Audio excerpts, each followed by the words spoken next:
Hello, I'm Kent Sangster, the Artistic Director and Producer of the TD Edmonton International Jazz Festival. Today we are featuring an interview by CKUA radio host Dianne Donovan with jazz vocal great Sheila Jordan. Sheila Jordan is often referred to as a true jazz child, and the great Charlie Parker often introduced Sheila as the singer with the $1,000,000 ears. We hope you enjoy this online experience. Thank you for tuning in.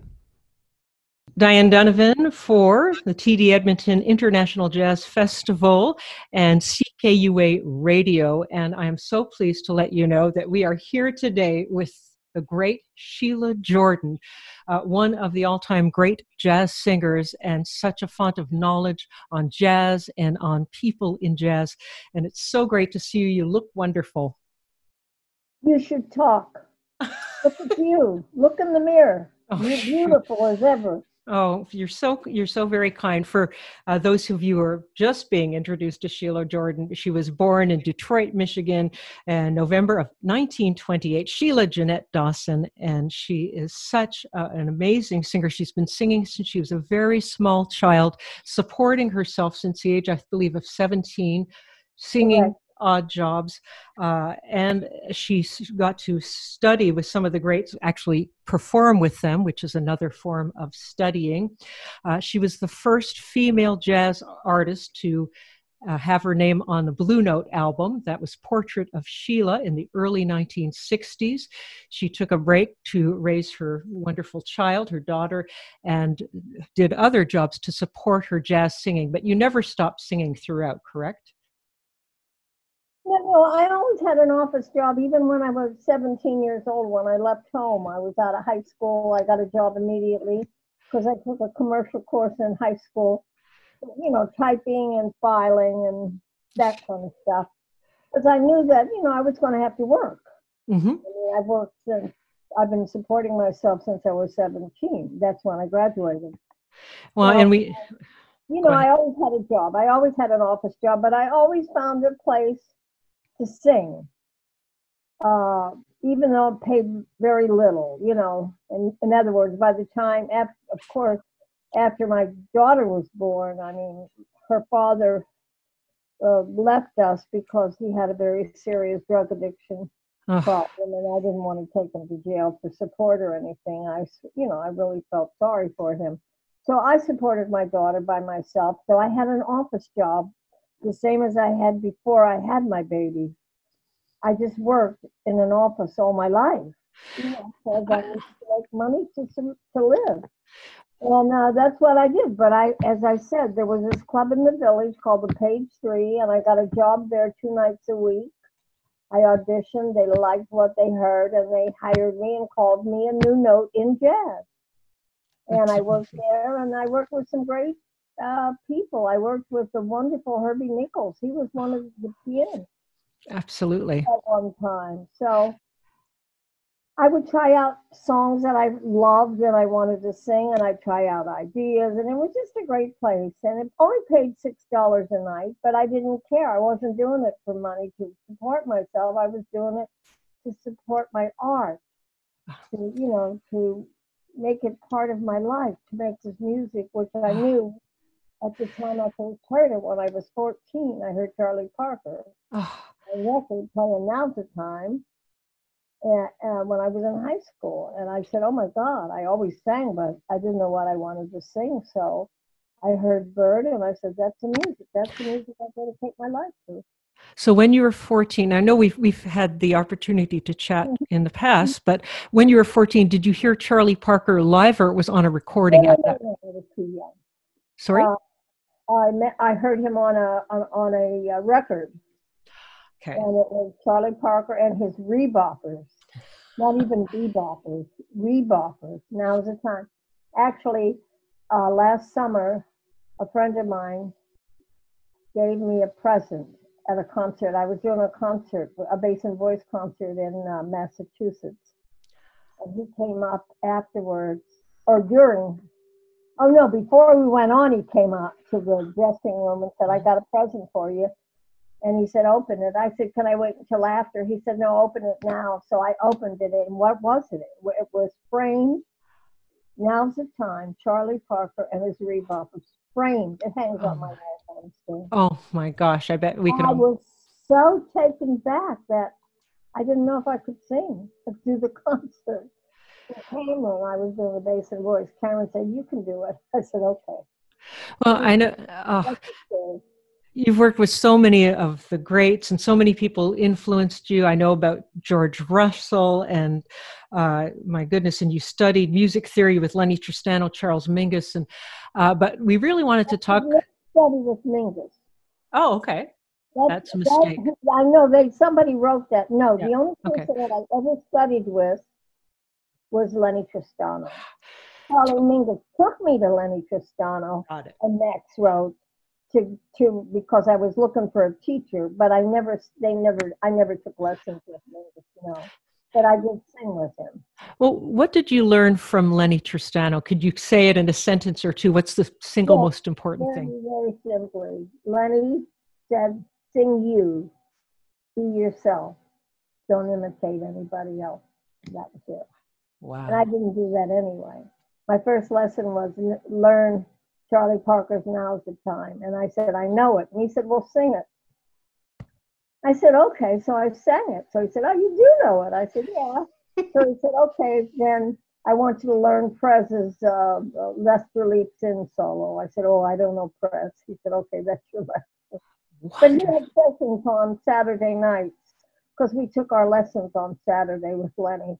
And then after the lesson, he would have a session, and all the kids, we'd all go there and play and sing. And, well, I was the only singer at that time. I was his very first singer. Did that feel strange to you, being the only singer? Did you feel you had to prove something? No. The music was too deeply embedded in my heart and soul to even think about or worry about that. I never thought about that. That's amazing. Well, I know at the Edmonton International Jazz Festival, they really wanted me to ask you about Charlie Parker. First, tell us about the first time you did meet him and the first time you sat in. First time I heard Charlie Parker was at the Greystone Ballroom in Detroit, Michigan, and I was singing with these two young guys, two Afro-American guys, which was very difficult in Detroit because the racial prejudice was horrible there. I was always ending up down at the police station for being with my friends who happened to be Afro. Oh my God. American. Isn't that amazing? And they would want to know what I was doing with these two, and then they'd use the N-word, which I hate. I never use it. And I would say, "Oh, what? I can't be with my brothers?" And they looked at me and looked at them and they go, "Go on," But they didn't know. Hey, maybe I had Afro blood in me. They didn't know after I said that. Mm-hmm. But I had a lot of problems hanging with my friends, and I had to be near that music. The first time I heard it, I was a senior in high school. We had a jukebox and a hamburger joint. And I used to always go over there and put a nickel in the machine to hear music. And this one day I looked and I saw this music or this, title that I'd never seen before. And I looked at it and it said, "Now's the Time, Charlie Parker and his Reboppers." And I said, "Oh, I wonder what that sounds like." I put my nickel in, 4 notes. That was it. Oh. Then my skin crawled. I said, "Oh my God, that's the music I'll dedicate my life to, whether I sing it, support it, teach it, whatever. I don't care. I just love this music. It's going to become part of my life." Okay. So every time I had 20 cents from scrubbing this woman's floors or doing a little odd job here or there, I would go down to the record store and buy Charlie Parker records. Okay. And the tunes, I would learn the heads. Well, what was he like? Because you did sit in with him. You did. What happened was we were at the Greystone Ballroom. We were kids. They didn't serve alcohol. And one of the older musicians in Detroit, Billy Mitchell, a wonderful saxophone player, said to Bird, "You got to hear these kids sing. They sing you. They sing all your tunes." And Bird, I guess, said, "Really?" or whatever. So Bird, it was during the intermission, Billy said that to Bird. And so then after the intermission, Bird got back up on stage and played his one tune. He played one tune first, and then he announced over the microphone, "I have a surprise for you. I have some singers that I want to invite up to sing." So I had no idea. Didn't think it was us. Why would it be us? So we were excited. Oh, I wonder who's going to sing. Isn't that wonderful?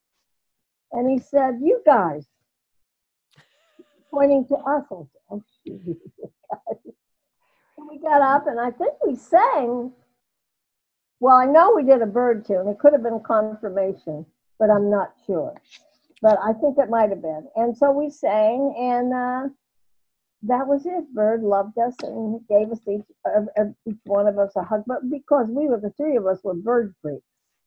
We were just Charlie Parker freaks from top to bottom. So I met Duke Jordan through him working with Charlie Parker. So I started dating Duke Jordan, and I ended up marrying him. Yeah, yeah. Before that, I was going with Frank Foster, a saxophone player, a wonderful saxophone player. And he went into the Army, and we sort of drifted apart. Not enemies, just drifted apart. He went into the Army, I think the Vietnam War, and I moved to New York to be closer to Bird's music, and I met Duke Jordan. Well, I hadn't actually met Duke Jordan before. And I started dating Duke, and we started going out, and we ended up getting married. And, I had my daughter. But where am I going with this? Well, I was kind of asking you a little bit more about your friendship with Charlie Parker. And you were Yes. So anyway, a very good friend of mine, well, this is before my daughter was born, but I was now living in New York. A very good friend of mine said, Charlie Parker's at Birdland. And he was a good friend. Well, he knew her, and they were friends. And she said, "I'm going up to hear him. Would you like to go with me?" And I said, "Oh, my God, yes." So I had been to hear Bird, because at that time you only had to be 18 to get into the clubs in New York City. And that was my age, 18. So I said, and I had been there several times to hear Bird, but never talked to him or anything. So after the first set, after the first set, she said, "I'm going back to say hello to Bird. Do you want to go with me?" And I said, "Yeah, is it okay?" She said, "Yeah, come on." So I went with her, and I stood over on the side, and Bird hugged her, and gave her a kiss, and they were talking for a little while. Then he looked over, and he saw me. He said, "I know you. From Detroit with the $1 million ears." And he had told me that time in Detroit, when after the two guys I was singing with, he had said that to me in Detroit. "Kid, you got $1 million ears." And I sort of remembered that, but I didn't know what $1 million ears anyway. But he remembered me a few years later in New York, and so somehow, I don't know, I was with Duke, and Duke was playing with Bird, and I got to know Bird a little better through Duke. So, and then we became very close, and then of course after Duke would be in and out, of the loft. We'd be together, and then he'd leave, and then we'd be together. But anyway, long story short, Bird started coming by my loft, and he'd want to rest, and he'd say, "Could I take a rest?" And I'd say, "Yes, of course." So I had a little cot that I call Bird's bed. Oh. And I had a bird, a parakeet that I taught to say, "Hello, Bird." And so one time I know Bird came by the loft, and he knocked on the door, and I said, "Who is it?" He said, "It's Bird." He said, I want to come in. I wanted to know if I could just lay down and rest. And I said, "Well, yeah, you have your little bed here, Bird's bed, of course." So I let him in, but I said, "You got to wait a minute, though." And I didn't let him in right away, actually. I said, "The bird is out of the cage." Tori was the bird's name. Tori, I believe, is bird in Japanese. He said, I said, you gotta wait until I get Tori in his cage. He said, no, it's okay, it doesn't matter. I said, he'll bug you to death. He said, it's okay, I don't care. I said, all right. So I let Bird in, and Bird laid down on his cot, Bird's bed, and of course, the minute you lay down, that bird is on you, the parakeet. So he ran over, jumped on Bird's knee and said, hello, Bird. And Bird jumped up. He said, what are you, a damn ventriloquist? To me. I said, no, that was Tori. I taught him to say, Bird, hello, Bird. He said, oh, that bird doesn't talk. I said, yes, he does. So Bird just shook his head and laid down again. He was very tired. This time the bird got right up to his mouth and put his beak in Bird's lips on the side and said, hello, Bird. And Bird leaped up and said, God damn, that bird does talk. True story. That's an amazing story. A lot of time at my loft. He would come by whenever he felt he couldn't go home for whatever reason, and I don't get into that. That wasn't any of my business. I'm sure a lot of it had to do with money being spent on drugs when it should have or could have been spent on rent, and I understood that because I had the same situation. Right. So anyway, but I love Bird. He's the reason I sing today. And we became very, very close. And when I got pregnant in 1955, Bird died on March 12th. And I was pregnant with my daughter at that time. And just before Bird died, I would go to his concerts still, even though I was pregnant. I wasn't that far gone. Do you know that Charlie Parker would send a car to pick me up and send a car to take me home so that I wouldn't have to take the subway because of my pregnancy? Oh, it was very funny. I remember one time Bird said he had a horse that he rode, and he kept it at a stable up on the west side and up near Central Park. So I remember one time he said, come on, I'm going to go see my horse. So we jumped in a cab, and he said, okay, you wait. So I don't know whether he was going to see a horse or whether he was going to buy horse. All I know is he didn't want me to go with him, and I had to wait in the cab.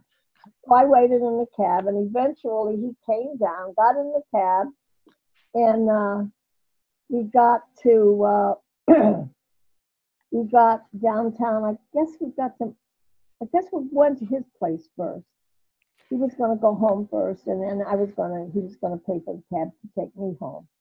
But anyway, we got to his place, and he tried to pay the cab driver with a check. And the cab driver said, what, are you out of your mind, man? I don't like to get paid by check. I need cash. Get out of here with that bullshit. Something like that. He was very angry, the cab driver. So Bird was cool. He said, okay, pull around the corner to this bar on the corner of 6th Street near his house. So, because Bird lived right across from this little park, which they have since renamed after Bird. And so he went in the bar, and they cashed his check, and he came out, and he paid the driver and then paid for money to take me back to my apartment. I loved him. He was like my big brother. That's a little stories on Bird, It's very dear to my heart. Well, when you speak about him, Sheila, he sounds so alive. He's another one of our jazz icons, and he left us so young and so early in the jazz history. So it's wonderful to hear these stories. It was in Edmonton you were doing a workshop at Grant MacEwan, and that's the first time I heard about Charlie Parker, that he liked to paint. You told us stories that he did indeed paint? Yes, he did paint. Did he ever paint when he was just hanging out at your apartment or draw? Sometimes he did some drawings, yes. Wow.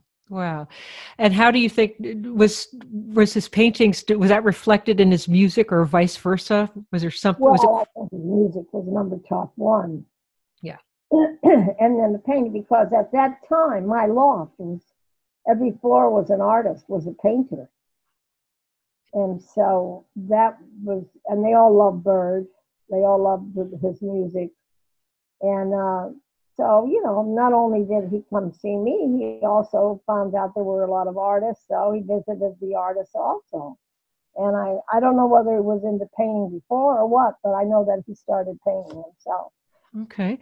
And after he passed, was there a sense that, oh my gosh, what's going to happen to jazz? That he was such a huge loss? I wasn't around then. Because I knew there were a lot of great players around. You know, we had coming up, we had Sonny Rollins. Yeah. We had so many great players, you know, on the MJQ. And I mean, you know, Yeah. I had no worry about that. But to me, nobody was Bird and never will be to this day. I mean, Bird was Bird. I mean, oh my God, are you kidding? Can you still sing a little of "Now's the Time" off the top of your head? What, the lyrics? Without or with, doesn't matter. Yeah. I forgot who wrote the lyrics. I don't know if it's John Hendricks or. I think it was Eddie Jefferson. Oh yeah. I think it was Eddie, not John Hendricks. No. Come reminisce with me and think about the bird. Remember everything he did and all the things you heard. Now don't it just amaze ya, get you down inside. Think of how he had to live and then the way he died. Life was so unkind, 'cause now would have been his time. Now is the time. That's the first chorus. Yeah. Well, yeah, I got a free concert at here. I wrote a tune for Bird called "The Bird," based on embraceable U chord changes. And then I wrote lyrics to my favorite Charlie Parker composition called Quasimodo. You wrote the lyrics to that. That's right. Yeah. And I wrote like an intro, which I can use on any Bird tune, called "The Bird." It's all about that film that Clint Eastwood made. What did you think of that film? I said it in the song. Sorry. Yeah. I sang it in the song. The bird, the bird, the bird, the bird. Charlie Parker was his name. Bird, bird, bird. The bird, the bird. You heard it every day. Bird would have his way. So they made a movie about Charlie Parker. And they called it Bird. Oh, yeah. So thank you, Mr. Clint Eastwood. That's right. For making my day by letting Charlie Parker play. But what happened to Roy Haynes? What about Tommy Potter, Miles Davis, and my ex-husband, Jordan? Well, Mr. Eastwood, that's okay. I didn't get alimony anyway. No one could ever really know the soul of Bird, of the Bird. Charlie Parker was his name, and bebop music was his thing. Then I go into whatever the bebop tune is. Usually I do my lyrics with Quasimodo. That's the Bird. Beautiful. No, I mean, sometimes biopics, they're not quite as accurate because you knew him. You might say, well, they didn't get that right or that, but of course we're overjoyed that Clint Eastwood made the film and did such a fine job. So not a joke, but kind of a pun, you know, that he didn't include Duke Jordan, because if he had, then Duke would have made money and he would have had to pay me alimony. Because we were divorced at the time, you know. That's very, I caught that. That's very good. So when, you know, we got into shelter in place and lockdown mode, you had a whole bunch of gigs lined up, didn't you? This past thing, this pandemic. Yes. Oh, yeah, I had a whole tour. I had a tour of England, Spain, Italy, and, oh gosh, is that it? England, Oh, Germany. Did I say Germany? Yeah. Germany, Italy, England, and I think Japan. Yeah. Oh my gosh. Well, has there been talk of possibly doing this in the fall or maybe in this next spring? Put on hold. Yeah, everything's. I know that the tour that I'm doing, there's a tour that I was going to do with Cameron actually last month before all this went down, and that is rescheduled for February 2021. That's been rescheduled. Because the things on my own that I do with the musicians in those other countries, and I don't know. I will see. You're speaking of Cameron Brown, of course, and you're extraordinary for many years for working just voice and bass player. That's one of the bravest things any singer can do. I started that. I'm the originator of the bass and voice. I started it in the early 50s with Steve Swallow at the Page Tree, that club that I told you paid me $6 a night. Yeah. And he was there too. Oh. Yeah, and I loved Steve's playing, and he was playing acoustic bass at the time, you know. He hadn't got into electric yet. Actually, when I did my first recording for Blue Note, that as you said earlier, I was the first singer they ever recorded because they didn't record singers.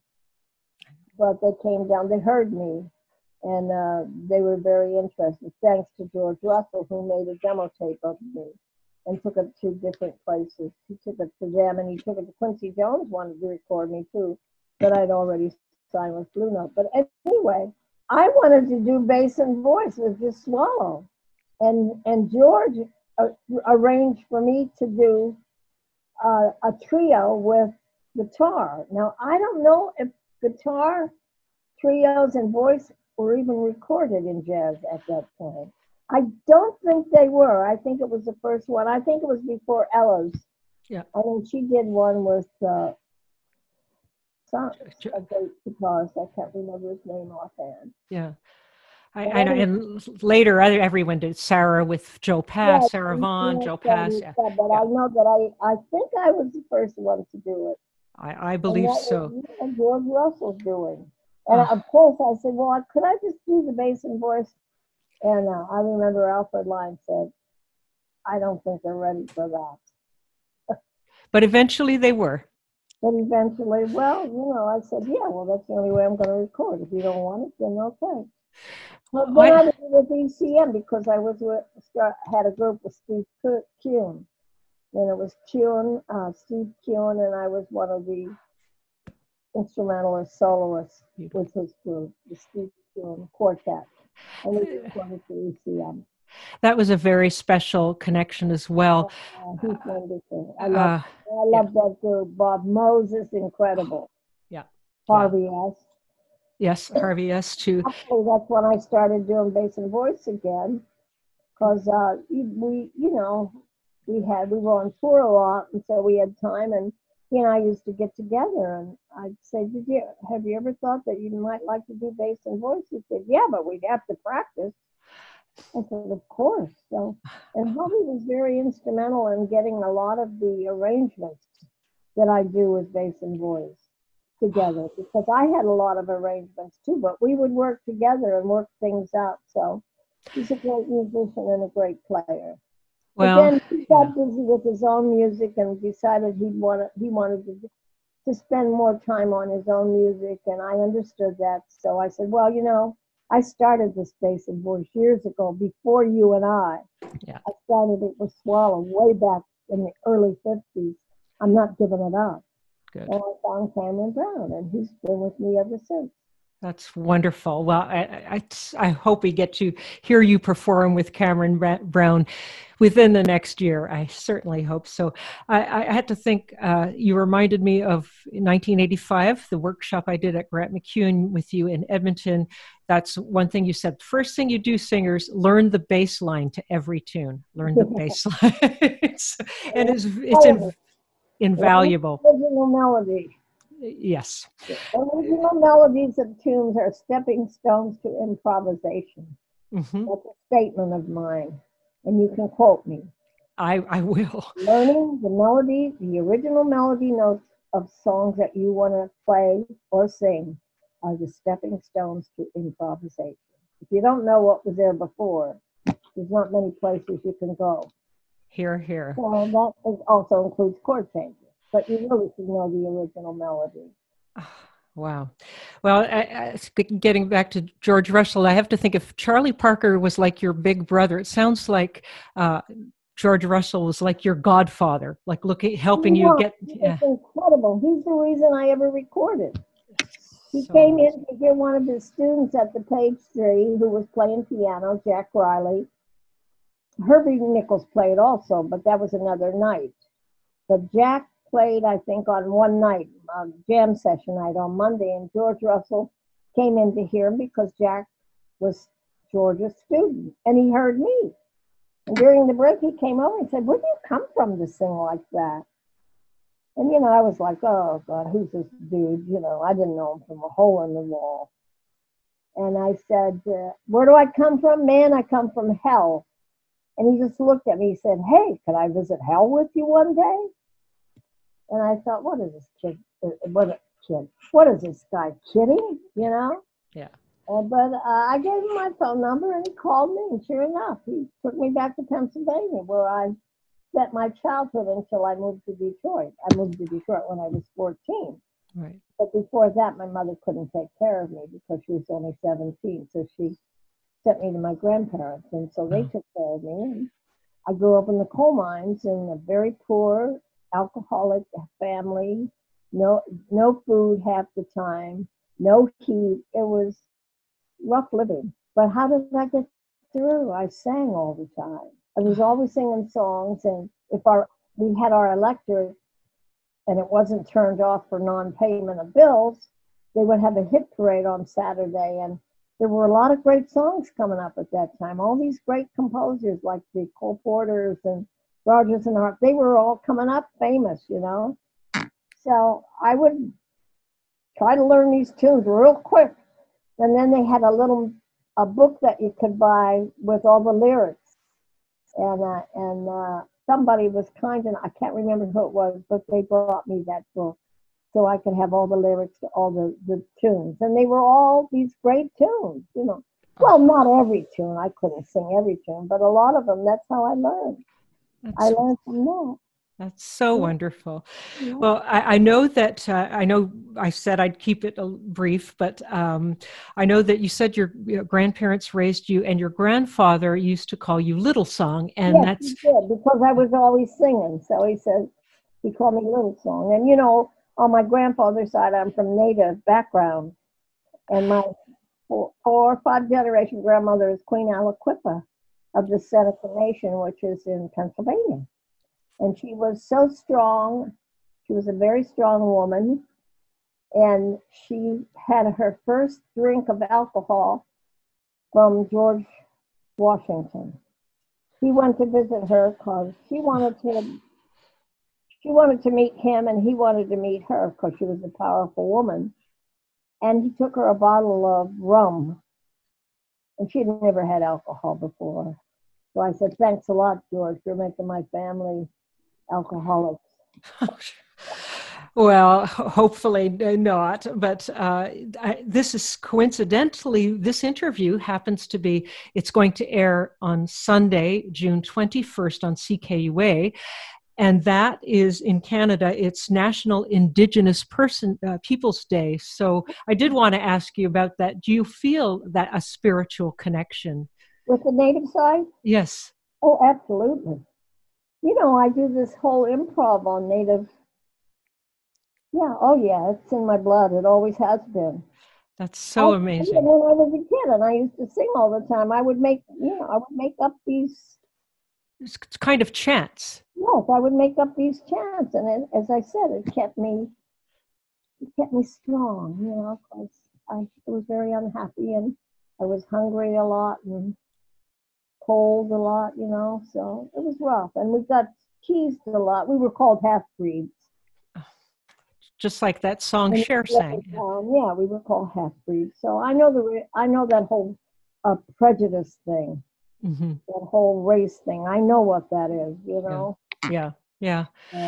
not as bad. I mean, we didn't get killed or, but we could all accepted, yes, to not be accepted.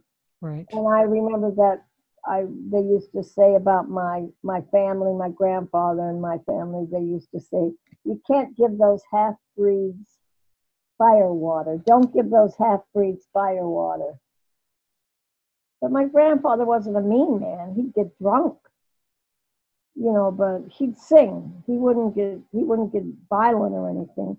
I never knew my grandfather to be violent. He wasn't a caressing, he didn't like hug you or kiss you or even talk that much to you. But I knew deep down in his heart, he cared. There was something about it. And he had raised me, even though it was very poor, he raised me, and I'm grateful to him for that. That's wonderful. Him happy. Happy yes. Home. Wonderful. Well, he was drinking and singing all the time. Well, certainly, the singing part is great, and I'm so glad that he was singing. What are you doing? One last question. What are you doing to keep your spirits up during this time, just to stay positive through this? It's a difficult time, no matter for everyone. God, yes. Well, I have been very fortunate because I have been getting calls from all over the world, all over. Friends, students, ex-students have been calling me to find out how I am, and that is so beautiful. I mean, I'm so touched by that. They must have a lot on their plate, and and they're calling me to find out how I am. I mean, come on, that's pretty special. But actually, you know what I'm really doing? Sleeping. I'm trying to catch up on all the sleep that I've lost with the touring that I've been doing for the last few years. I mean, because sometimes it's boom, boom, boom, right on top of one another and very little. And it's so beautiful up here at this house that I bought. I have almost 6 acres of land. I have 3 acres across the road from me, so nobody can build anything across the road unless I allow them to. Right. And I'm up on a mountain, and it's very spiritual up here, and I call it Charlie Parker's place because it was the money from jazz operas that I did with George Gruntz in Berlin.